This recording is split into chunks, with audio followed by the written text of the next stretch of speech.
Hi guys, and welcome back to another video with Past Papers 101 Miss Edwards. Today we'll be looking at a special paper for those sitting the paper 3 or the alternative to the school-based assessment general proficiency examination for integrated science. So for those who are not aware, if you are a private candidate and you cannot complete the SBA component for your exam, you can opt to apply for the paper 3 or the alternative paper, which would represent your SBA score. So we're going to be going through this paper, and this is the May-June 2019 paper. So let's see what is in it and what it entails. So usually this paper is based on just experimental skills.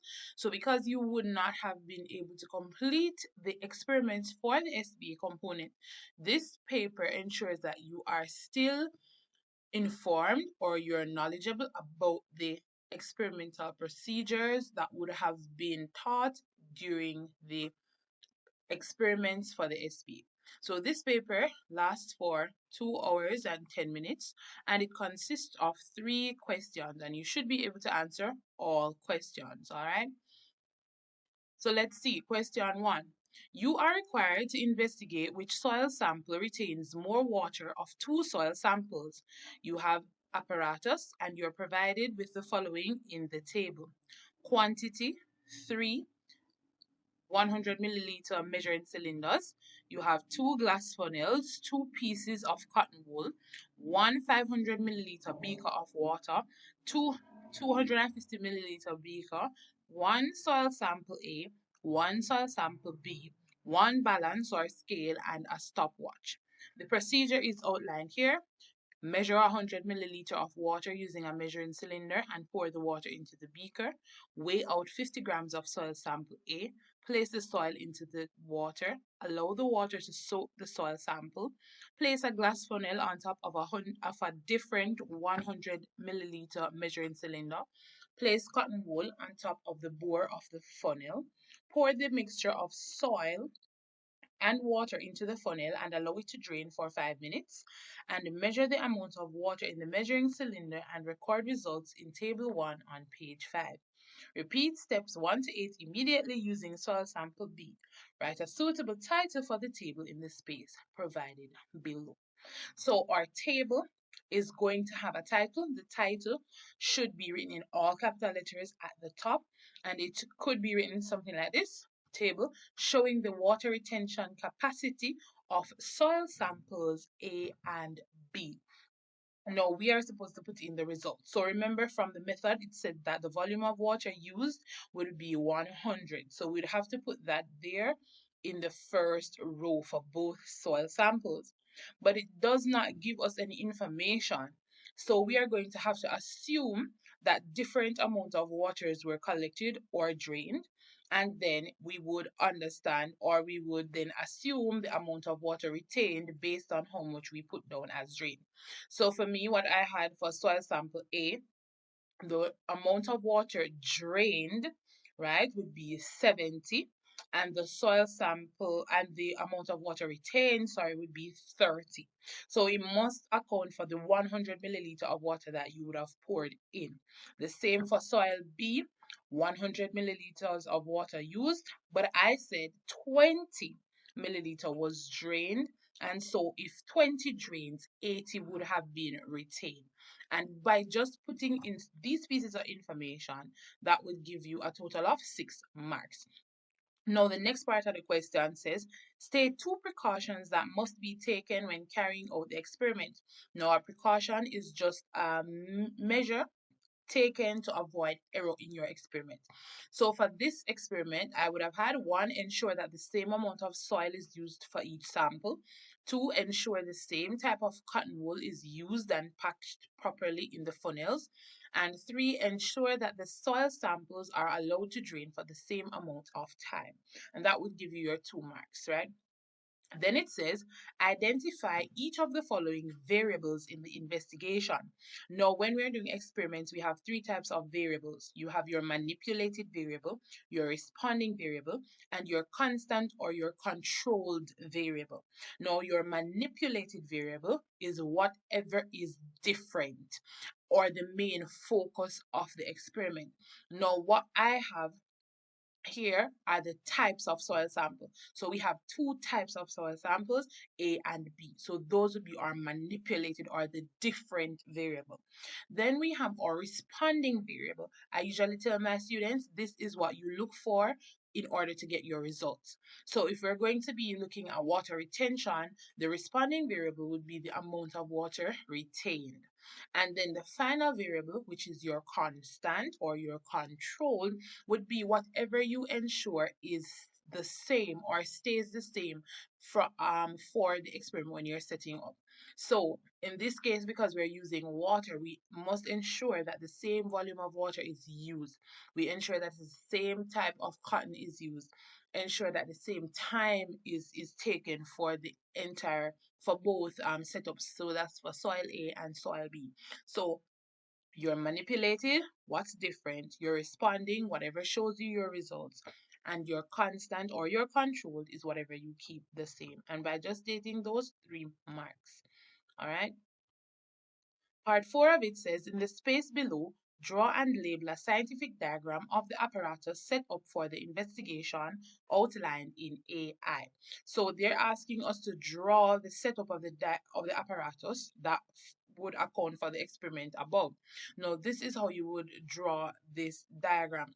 So you would have your funnel sitting in your measuring cylinder, and in the funnel you'd have the cotton wool. Your measuring cylinder is there. You would have the soil sample in the funnel, and then the measuring cylinder would collect the water, and there we have soil sample A and soil sample B, and you must draw and reflective of what you put in the table. All right, so because we would have said that 70 milliliters of water was collected from soil sample A, it must be drastically higher than what would have been collected in soil sample B. So this would have been your setup. All right. It says, write a suitable title for the diagram of the apparatus setup. So the proper title or an appropriate title would be diagram showing the apparatus set up for testing water retention in two soil samples. All right. And I always tell my students, if you're not great on making up titles, what you can use is the title from your table or look at the instructions.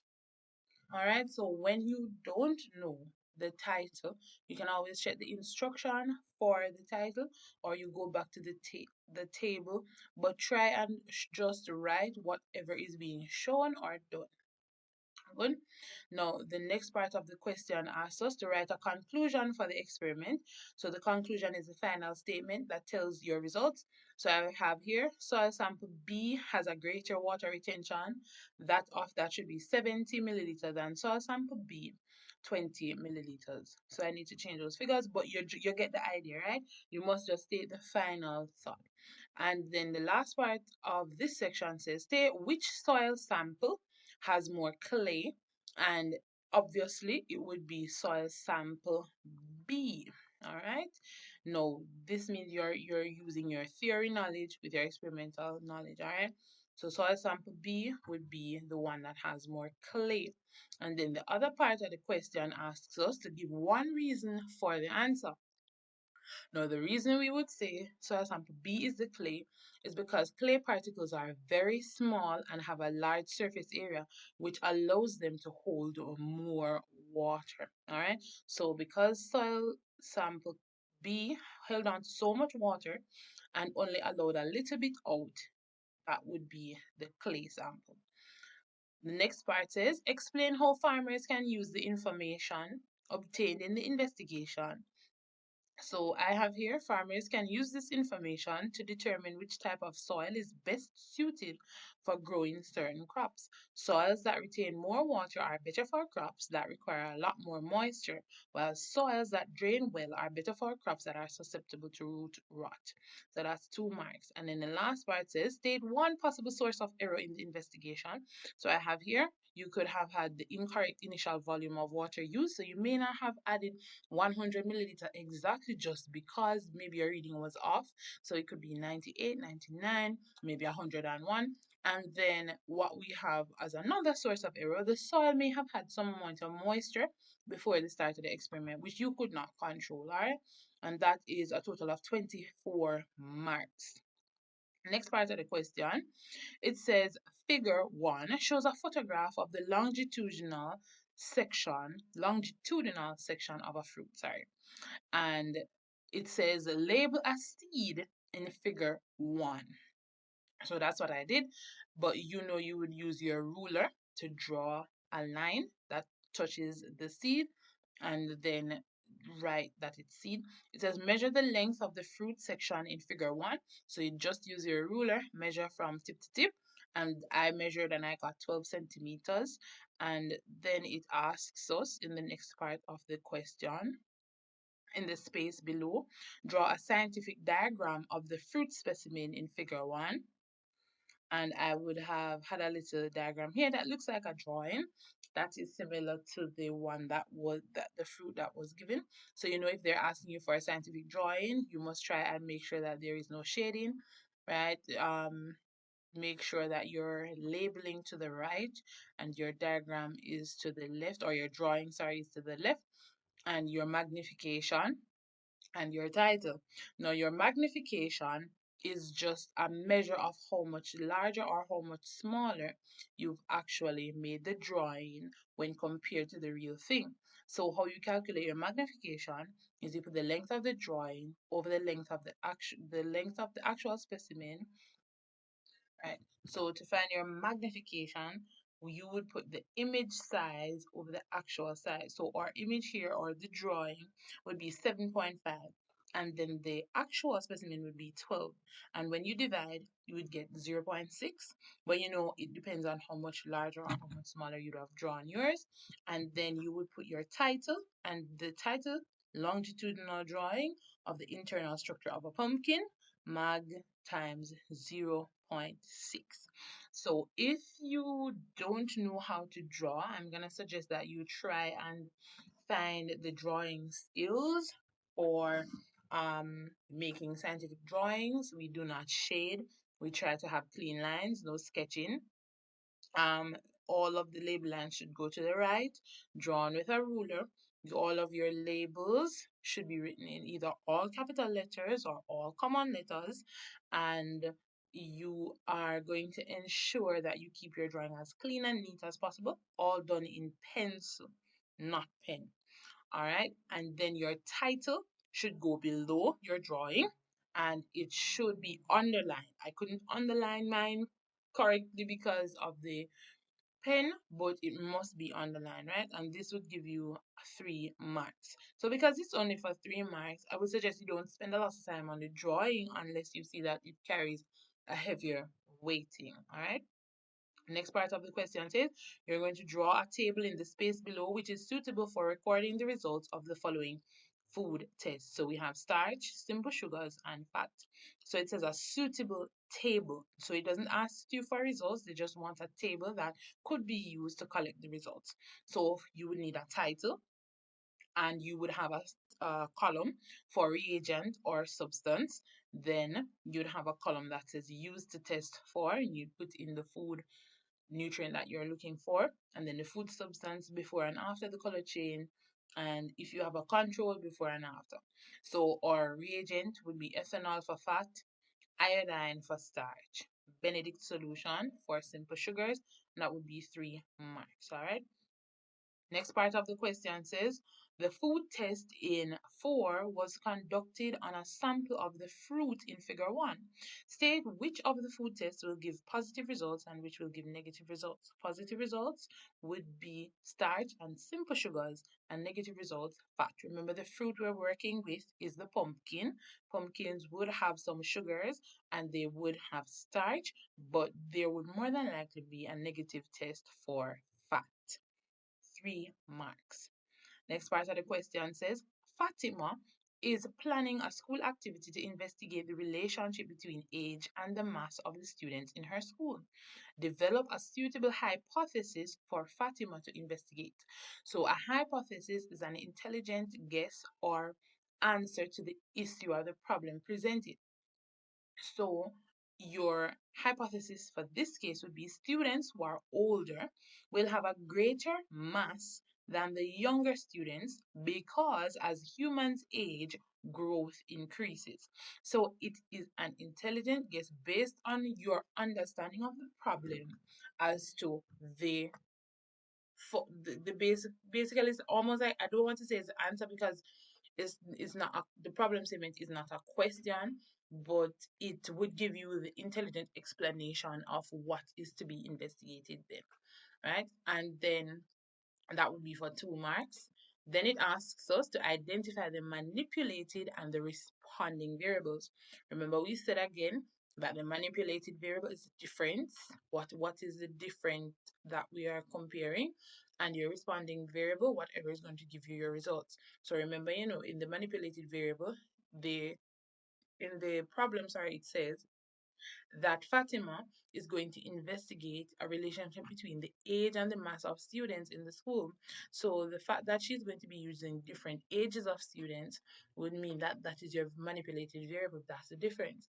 The responding variable is what you're going to look at for your results, and that would be at the mass. So depending on the age of the students, then you're going to look at the mass for your results. All right. Hopefully, you guys understand those variables, manipulated different, responding, whatever is going to show you your results. And then it says here, figure 2 shows the reading on the bathroom scale. The question that it asks is to read the scale and give the reading. Just look at the diagram and tell me what do you think the reading is. All right, and if you said 35 kilograms, you are correct because you see here that 0 is in the middle, and then the scale is coming this way because it increases going all around. And so if we have 20 here, this must be 25, this is 30, 35, 40. So you must learn to use our read graduations or the little markings in between. So that's 35 kilograms, and that's 18 marks. We're moving on to the final question, question 3. Remember, I said that these are not long papers, only 3 questions.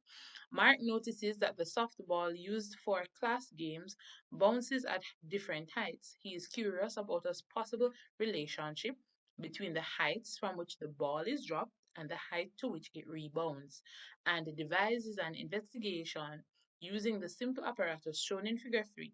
Figure 3 is a diagram of the simple apparatus used to measure the height to which the ball rebounds for trial 4. All right, so you'll be looking at this to get the reading for trial 4. It says table 2 shows the result of the investigation where the heights from which the ball was dropped and the heights to which it rebounds were measured for 4 trials. Complete table 2 by 1. Filling in the units for row 1. 2. Recording in row 6 the values for trial 4 from figure 3 for readings A, B, and C.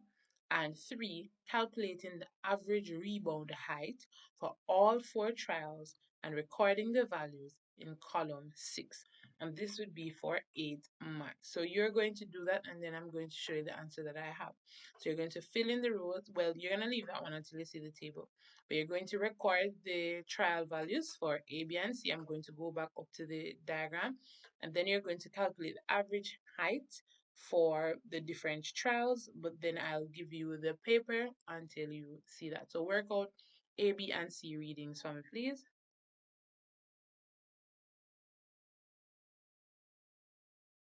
All right, so let us go to the table now to see. what your ratings for A, B, and C are. So A, B, and C we have here. And remember, the first part of the question asks us to put in the units in the first row. So the unit would be cm, or centimeters right across, in the brackets. And then it asks us for trial 1, reading A, reading B, and sorry, trial 4, reading A, B, and C. So reading A would be 55, reading B 50, and reading C 45. All right, so we are going to look and see what the differences are, sorry, the average rebound height are for each trial. All right, I just saw an error in my first calculation, so I changed it. Now, the first trial, it gives us the readings for A, B, and C. So to find the average, you must add the readings that you would have had for A, B, and C, and then divide by 3. So that's how you find your average for this trial. Because you would have done 3 readings, to find the average, you'd have to add and then divide by the number of times. And so my answers were 35, 40, 45, and 50. And that would be for your 8 marks. And people, that is the end of the test. That's the end of a paper 3 examination. Please, if you have not familiarized yourself with some of the experiments that would have been done in integrated science, please go and do so before your exam.